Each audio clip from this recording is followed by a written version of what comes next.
80% di copertura vaccinale, l'obiettivo dichiarato dal governo che punta a coprire velocemente l'11% tuttora mancante in Italia e intanto, per voce del Presidente del Consiglio Mario Draghi, risponde sì all'estensione del Green Pass e all'obbligo vaccinale.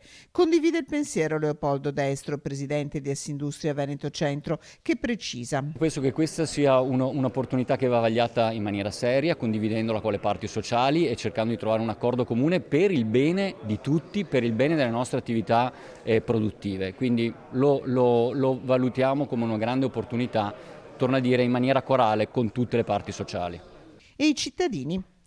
Sì, sono d'accordo sull'obbligo vaccinale perché credo che sia, cioè io mi sono vaccinata con uno spirito di comunità e quindi credo che dobbiamo essere tutti molto generosi nei confronti degli altri, nei confronti di chi sta peggio di noi, di chi avrà necessità di andare in ospedale. Bisogna pensare a tutti e quindi per il bene di tutti è meglio vaccinarsi. Bisogna che la gente cominci a pensare che i Novax esistono perché esistono i Provax, perché se no non ci potrebbero esistere, sarebbero probabilmente molti morti. Direi che è il caso di finirla. Vaccinato e felice? Beh, insomma, felice, no, tanto felice, ma lo facciamo.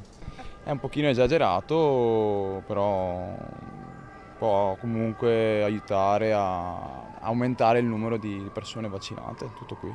Io sono d'accordo, sì, per me è una cosa necessaria e è un contributo che dobbiamo dare tutti quanti.